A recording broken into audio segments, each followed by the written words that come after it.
The morning sunlight gently streamed through the skyscrapers, casting shimmering streaks on the sidewalks of New York City. Emma Johnson hurried along the crowded pavement, her heels clicking a steady rhythm against the paved stones. The cacophony of blaring horns, chattering voices, and hurried footsteps blended into a chaotic symphony of the city that never sleeps. Her heart pounded, not just from her brisk pace, but also from anxiety. Emma was late for work, and she knew her boss, Mr. Richard Harris, wouldn't tolerate it. Mr. Harris was known for his strictness and unforgiving nature towards any mistakes. The thought of his cold stare and sharp voice sent shivers down her spine. "Mr. Harris is gonna kill me," Emma muttered, trying to weave through the throngs of pedestrians. She felt her stomach rumble, a reminder that she had skipped breakfast in her attempt to leave the house quickly. As she passed the corner coffee shop, the sweet aroma of freshly brewed coffee and warm pastries wafted into her nose. She paused, debating whether to waste precious minutes grabbing a coffee and a croissant. Time was ticking away, but fatigue and hunger were slowing her down. All right, Emma decided, hoping the caffeine would help her face her boss's wrath. She rushed inside, bracing herself for the challenging day ahead. Clutching the warm coffee cup in her hand, Emma hurried down the sidewalk, mentally rehearsing her apology to Mr. Harris. "Mr. Harris, I'm so sorry for being late because—" She felt beads of sweat forming on her forehead, not just from the rush, but also from anxiety. Suddenly, a shout from up ahead snapped Emma out of her thoughts. She looked up and saw a man in his 30s, dressed in a suit, stumbling and leaning against a wall, his face as pale as a sheet. His eyes were wide open, filled with panic and confusion. Around him, passers-by began to stop, whispering to each other and staring at him with fear. Some quickly crossed to the other side of the street, avoiding the strange scene. Emma stopped, her heart pounding. She knew she was late, but instinct urged her forward. "Hey, sir, are you okay?" she asked hesitantly, her voice trembling. The man looked at her, his lips moving but forming no words. "I don't know, something's wrong," he gasped. Suddenly, his body swayed and he began to collapse. "Oh my God!" Emma cried, quickly dropping her coffee cup to the ground, ignoring the hot liquid spilling and scalding her hand. She rushed to catch the man, preventing his head from hitting the pavement hard. "Help! Someone call an ambulance!" she screamed, her voice filled with panic and desperation. The surrounding crowd began to stir.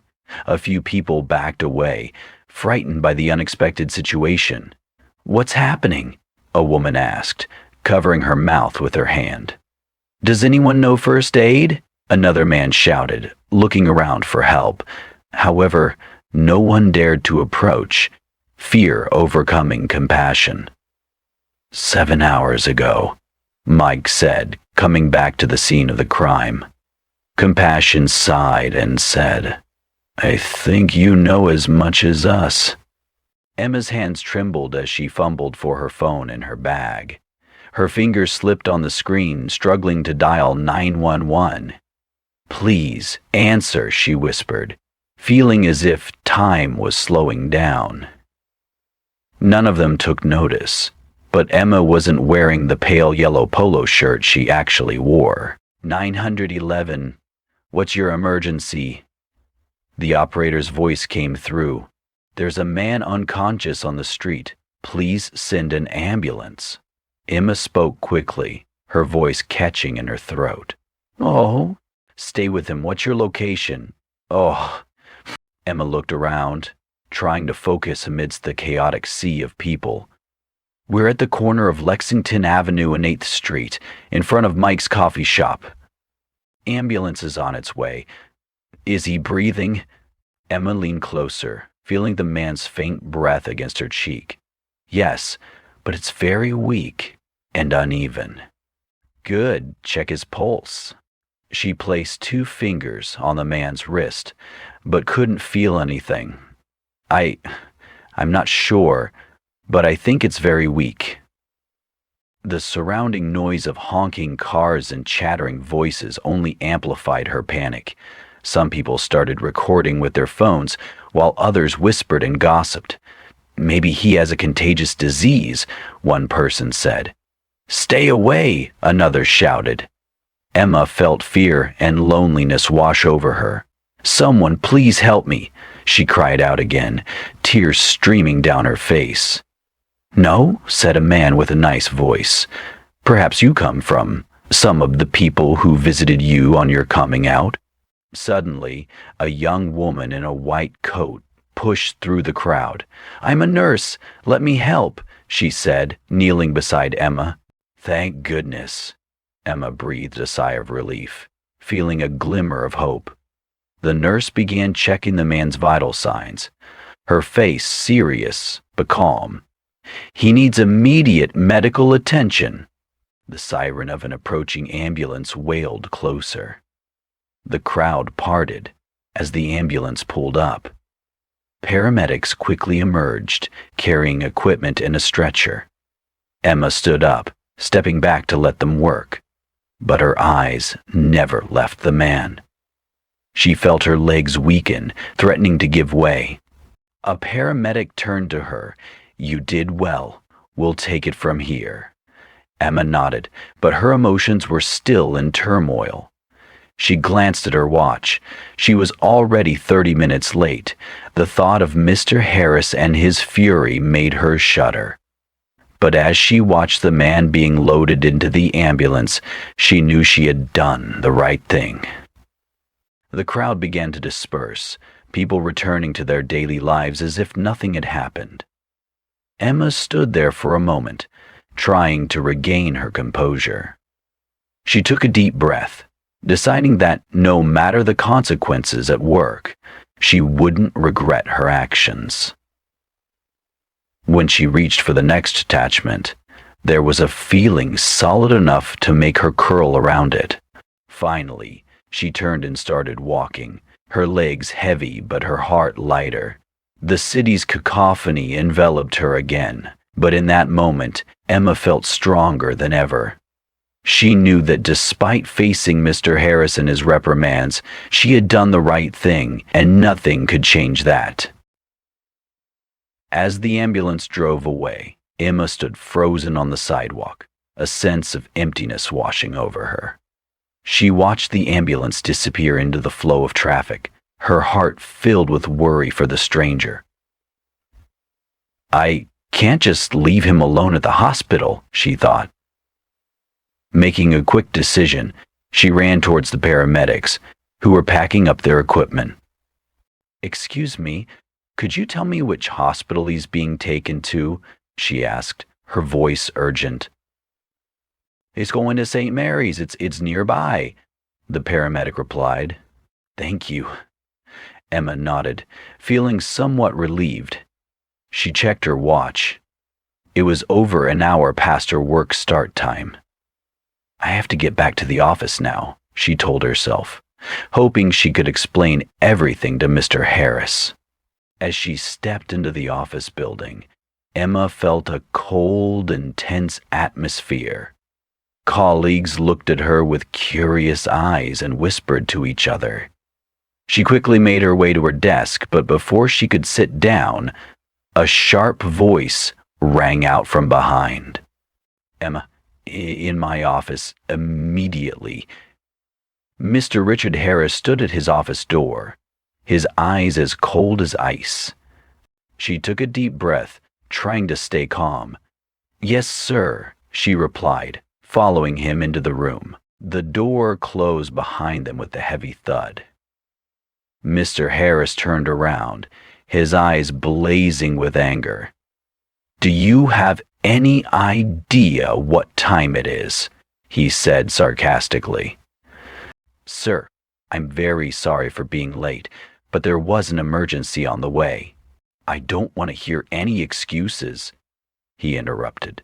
"This isn't the first time you've been late, and this lack of professionalism is unacceptable." "But sir, I helped a man who collapsed on the street. I called an ambulance and stayed with him until they arrived. He could have died without help." Mr. Harris frowned, but showed no sympathy. "Your job is here, not out there saving the world. If you can't commit to your work, then maybe this position isn't for you." Emma felt her heart sink. "Can't you understand?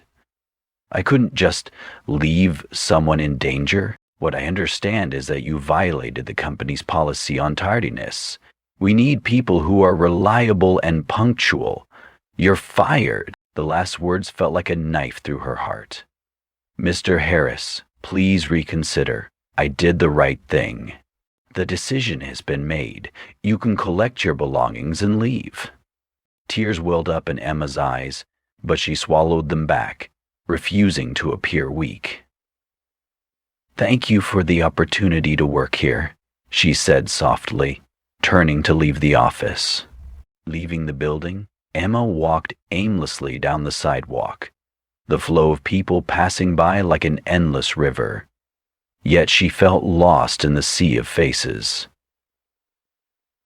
The sky began to darken, ominous clouds gathering, signaling an approaching storm.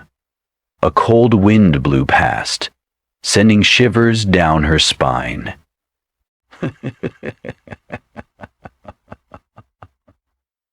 "What am I going to do now?" she wondered, the weight of unemployment and an uncertain future heavy on her shoulders.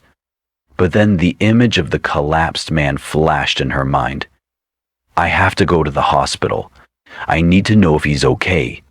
It may be expensive, but it's the only way to certainly find him." With her mind made up, she hailed a taxi. Throughout the ride to St. Mary's Hospital, she gazed out the window, watching the familiar streets bathed in the soft glow of streetlights. A mix of sadness and worry churned within her. Upon arriving at the hospital, the smell of antiseptic and the hurried footsteps of doctors and nurses made her feel slightly overwhelmed. She approached the reception desk. "Hello, I'd like to inquire about a patient who was just brought in. He fainted on the street and was brought here by ambulance," she told the receptionist. "Do you know the patient's name?" the receptionist asked. "Now, I don't know his name, but he was brought in about an hour ago from Lexington Avenue and 8th Street. The receptionist typed on her computer. "There's an unidentified male patient admitted to the emergency room. He's currently in ICU room 5. "Is he okay?" Emma asked, her voice filled with worry. "I don't have detailed information, but he's receiving critical care." "Thank you." Emma sat down on a chair outside the ICU. The hallway was quiet, with only the hum of machines and the occasional footsteps of nurses. She felt time crawl by, each minute stretching into an eternity. She leaned her head against the wall, thinking about everything that had happened. "I lost my job, but at least he might live. Do I regret it?" The answer came immediately. "No, I don't." But the worry about the future still weighed heavily on her. What am I going to do to make ends meet? How will I find a new job? She sighed, feeling the pressure crushing her. Suddenly, the ICU door opened and a doctor stepped out. Emma stood up and approached him. "Doctor, is the patient in that room going to be okay?" The doctor looked at her for a moment before answering. "Are you a relative?" "No, but I was the one who called the ambulance for him. I just want to know if he'll make it." The doctor smiled faintly. "He's out of danger. We discovered he suffered from severe hypoglycemia. If he hadn't received timely help, the situation could have been much worse. Emma felt a weight lift off her shoulders. Thank goodness. She sighed in relief. I'll need to rest and be monitored further. We're also trying to contact his family. Is he awake yet? Not yet, but he might be soon. Would it be possible for me to stay here for a while? Of course, but please keep quiet. Emma settled back in her chair, gazing through the glass window into the patient's room. The man lay there, his face regaining its color. She felt a strange connection to him, as if fate had brought them together. Outside, the rain began to fall. Raindrops pattered against the window, creating a melancholic melody. The hospital's neon lights reflected in the water droplets, forming shimmering streaks. Life is strange, she mused. In just one day, everything can change completely. She recalled her memories at the company, her efforts and dedication. Maybe this is an opportunity for me to start over, she comforted herself. And more importantly, I saved a life. Time passed, and Emma felt her eyelids growing heavy. Exhaustion, both physical and mental, made her want to close her eyes for a while. She leaned her head back against the chair, letting the gentle sound of the rain lull her to sleep. When she opened her eyes, the morning light was filtering through the window. She looked into the ICU room and found the bed empty. Panicked, she got up and rushed to the nurse's station. Excuse me, where is the patient who was in ICU room 5? The nurse smiled at her. He woke up and has been transferred to a regular room. He wants to see you. Wants to see me? Emma was surprised. Ah, yes, room 312 on the 3rd floor. Emma felt her heart beat faster as she stepped into the elevator. She didn't know what to say when she met him. Reaching room 312, she took a deep breath and knocked. Come in, a warm voice called out. Emma opened the door and entered. The man sat on the bed, looking at her with kind eyes. Hello, you're the one who saved me, aren't you? Yes, I'm Emma. I'm so glad to see you're doing better. Emma, thank you so much. I'm Daniel. If it weren't for you, I might not be here. You don't need to thank me. I just did what anyone should do. Daniel looked at her for a moment, then said, Not many people are willing to help others like you did. I'm very grateful. Emma smiled, but then her smile faded as she remembered her situation. Daniel noticed the change in her expression. What's wrong? Is something bothering you? She sighed. Actually, I lost my job because I was late while helping you. Really? That's so unfair. But I don't regret it. The important thing is that you're safe. Daniel thought for a moment. Emma, maybe I can help you. I own a company and I'm always looking for kind and dedicated people like you. She looked at him, surprised. Are you serious? Of course. Consider it my way of saying thank you. Hope flickered in Emma's heart. Thank you, Daniel. I don't know what to say. You don't have to say anything. Let's start with lunch when I'm discharged, shall we? Emma smiled, feeling like a new chapter of her life was opening up before her eyes. Yes, I'd love that. Outside the window, the bright morning sun shone, dispelling the dark clouds of yesterday. Emma felt her heart lighten, filled with hope and optimism. Life might be full of surprises, but she knew that with kindness and perseverance, she could overcome any challenge. Daniel was still weak, so he had to stay in the hospital for further observation. One morning, a nurse entered his room and said, "Mr. Daniel, we need to contact your relatives so they can take care of you during this time." Daniel sighed, a hint of sadness in his eyes. "My family is all abroad. No one is here right now." The nurse gave him a sympathetic look. "Then we will try to support you the best we can." Just then, Emma appeared at the door, carrying a bouquet of fresh flowers. "Hello, Mr. Daniel. I came to visit you." Daniel smiled when he saw her. "Emma, you came at the perfect time." After the nurse left, Emma approached the bed. "I heard the nurse say you don't have any relatives here. If you don't mind, I could stay and take care of you during this time." Daniel was surprised, but then his eyes softened. "That's very kind of you, but I don't want to trouble you." "It's no trouble at all. I have some free time now. Besides, I want to make sure you recover quickly."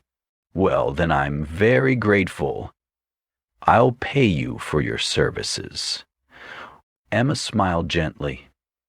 "You don't have to do that, but if it makes you feel more comfortable, I'll accept." Over the next few days, Emma took care of Daniel with great care.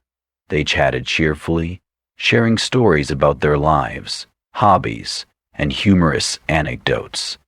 However, Daniel noticed a lingering sadness in Emma's eyes. One afternoon, as the soft sunlight streamed into the room, Daniel asked, "Emma, I feel like you've been a bit down lately. Is something wrong?" She was silent for a moment, then sighed. "Actually, I just lost my job. I'm in the process of looking for a new one." Daniel looked at her with concern. "I'm sorry to hear that. Where did you work before?"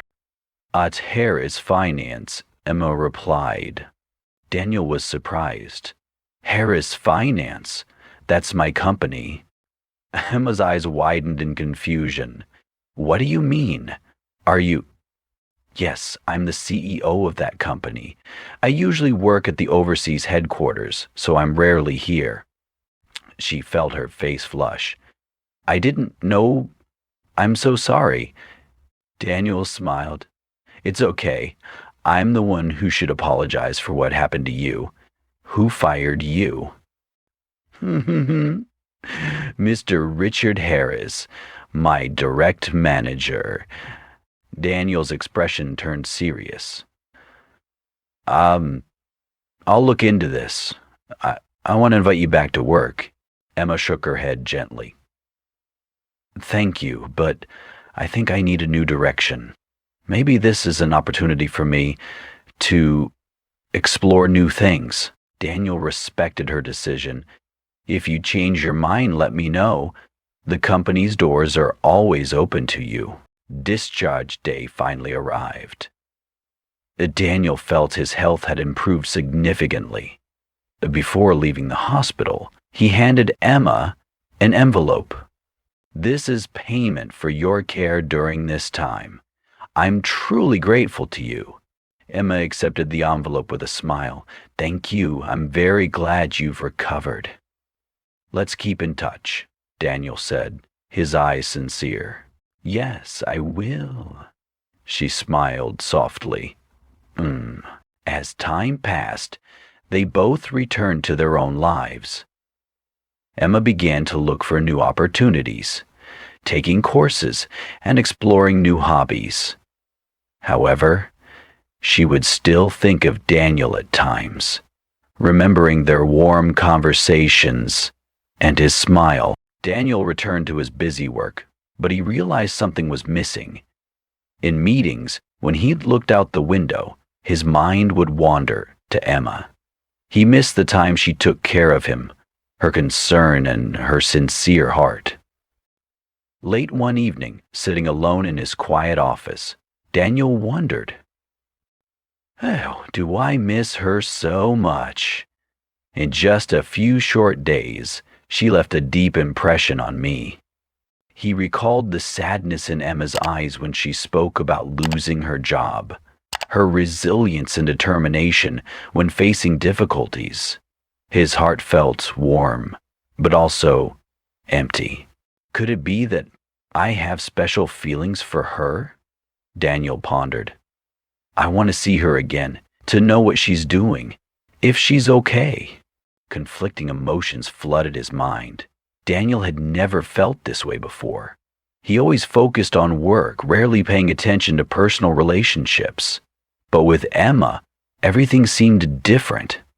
Emma refused to return to the company, but I don't want to lose touch with her. What should I do? He wondered, feeling a mix of anxiety and anticipation. In the quiet night, Daniel decided that he couldn't miss this opportunity. I will find her, tell her how I feel. Whatever the outcome, at least I won't have any regrets. Good luck pilling her up with that as a big win, Brindle thought. She had no intention of trying to make it on her own. With that resolve, Daniel felt a sense of relief. He knew that sometimes life requires courage to pursue what the heart dictates. After deciding he couldn't lose touch with Emma, Daniel picked up his phone and started composing a message. His fingers flew across the screen, but then he paused, hesitant. What should I say? Would she even want to see me? He felt his heart beat faster than usual, an anxious feeling he had never experienced before. She refused to come back to the company. Maybe she doesn't want anything to do with me anymore. Finally, he decided to send a simple but sincere message. Hi, Emma, it's Daniel. How are you doing? I'd love to invite you for a coffee if you have time. After sending the message, Daniel couldn't take his eyes off the phone screen. Every minute felt like an eternity. What am I doing? What if she doesn't reply? He thought to himself, feeling an unfamiliar wave of insecurity. At the same time, Emma was sitting by the window of her small apartment, looking out at the bustling city. The sunset painted the skyscrapers gold, creating a scene both beautiful and melancholic. She sighed, her heart filled with longing for Daniel. I wonder how he's doing. He must be busy with work and has forgotten about me by now, she thought. Finally, she followed the spider down to the 9th floor, where a pair of officers forced him out. Her phone suddenly vibrated, pulling her out of her thoughts. Seeing Daniel's name on the screen, her heart skipped a beat. He texted me. She opened the message, reading each word slowly. A bright smile spread across her face, her eyes sparkling with joy. She quickly typed a reply, but then erased it, wanting to choose the most appropriate words.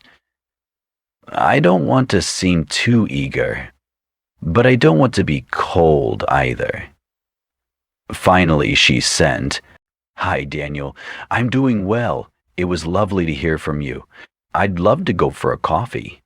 After sending the message, she felt her heart flutter. I missed him more than I thought, she whispered, her eyes filled with hope. When he received Emma's reply, Daniel felt a weight lift off his shoulders. A smile blossomed on his face.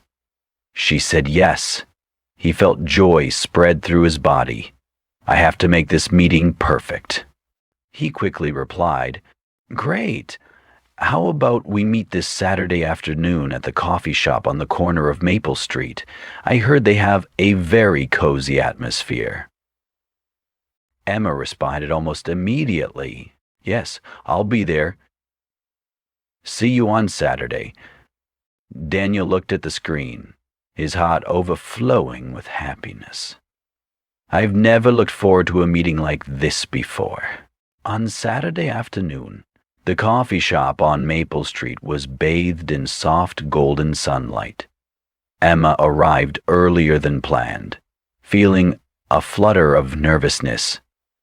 She chose a table by the window, where she could see the bustling street, but wasn't overwhelmed by the noise. Yeah. Daniel entered the cafe, his eyes searching. When he saw Emma, he smiled and approached her. Hi, Emma, you're early. Hi, Daniel. I just arrived, she replied, feeling her cheeks warm slightly. They ordered drinks and started chatting. Time flew by as they shared about their lives, hobbies, and funny memories. Their laughter blended into the cozy atmosphere of the coffee shop. Have you found a new job yet? Daniel asked, his eyes showing concern. I'm still looking. Actually, I want to try something new, maybe in art or design, Emma replied, her eyes lighting up. I have a friend who manages an interior design company. I could introduce you if you'd like. Really? I'd be very grateful for that, she said, feeling hopeful. Of course, I believe with your talent and enthusiasm, you'll do well. Their meeting ended with a lingering feeling of warmth. On their way home, both felt relieved and filled with joy. As time passed, they contacted and met each other more often. With each conversation, they understood each other a little better.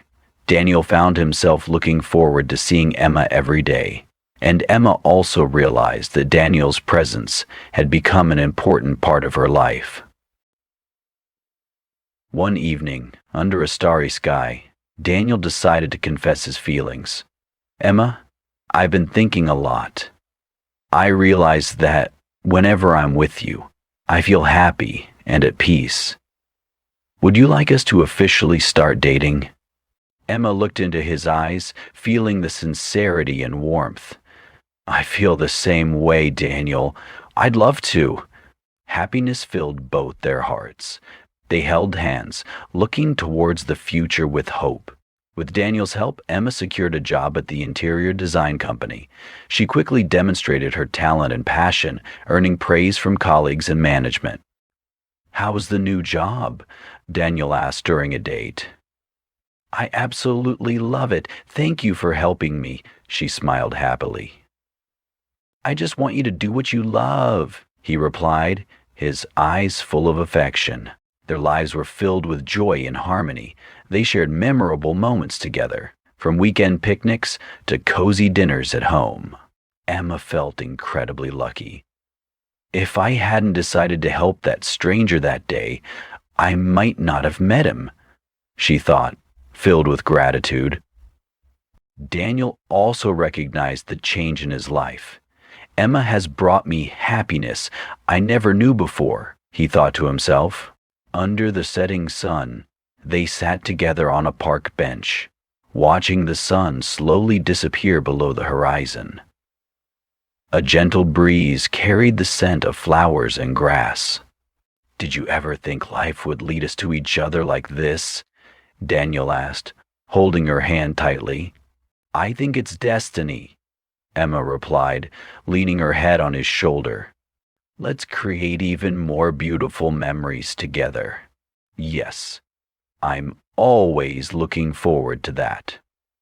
Ah, yes. They smiled at each other, feeling the deep love and connection between them.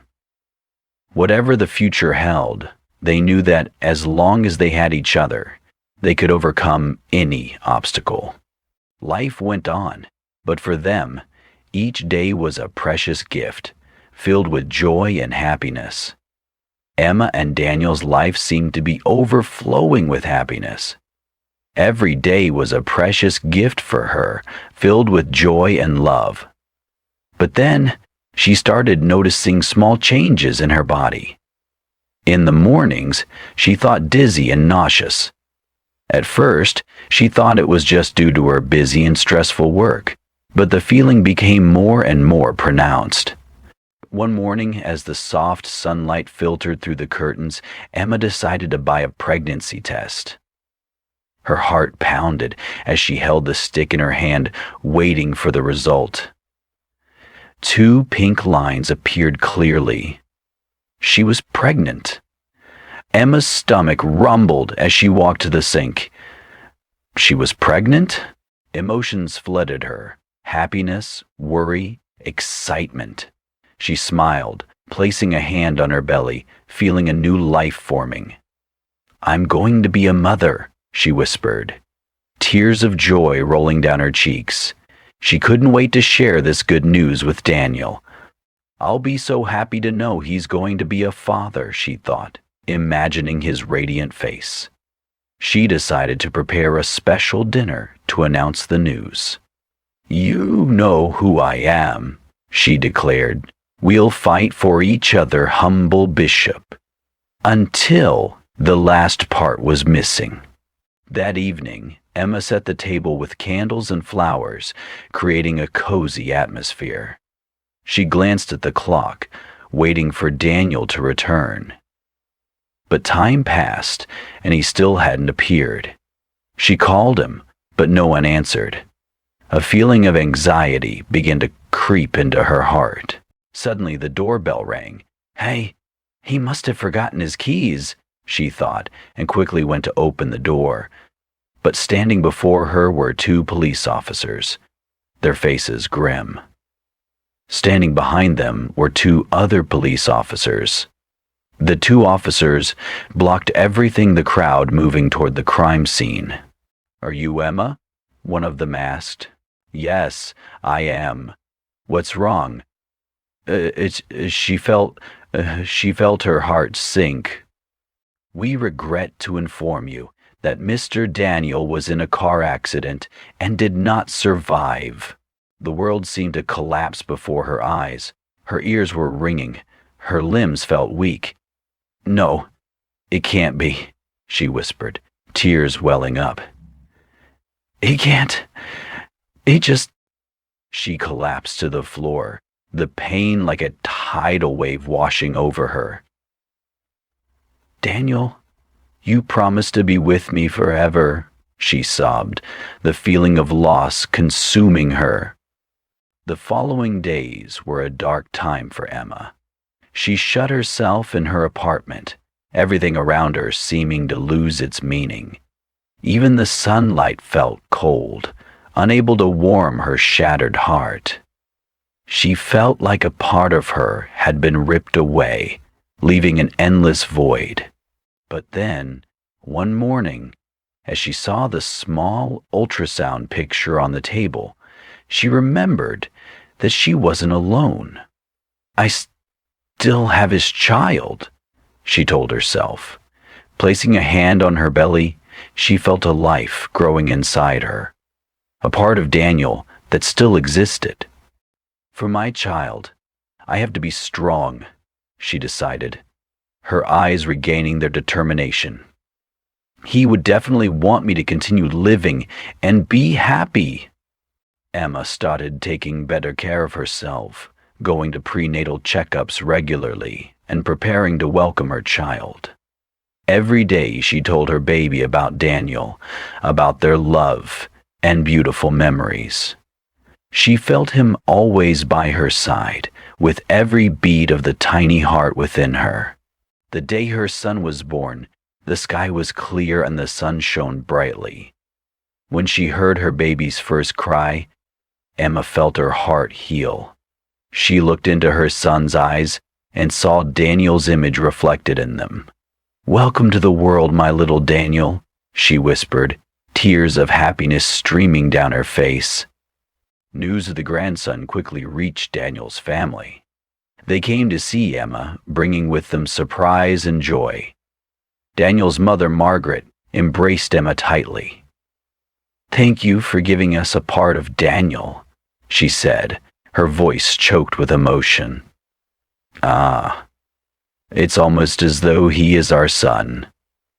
"Temper was always such a superb Olympus," declared Emma, "the golden emblem of virtue rather than violence."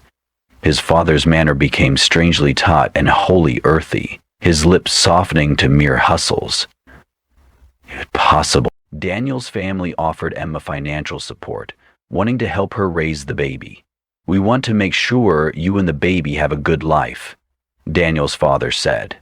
Emma hesitated at first, but then she understood that it was also Daniel's wish. "Thank you, everyone. I'm very grateful for this help," she said, feeling the warmth from his family. Emma's life gradually stabilized. She could devote all her time and love to her son. Every day, she told him about his father, about his love and kindness.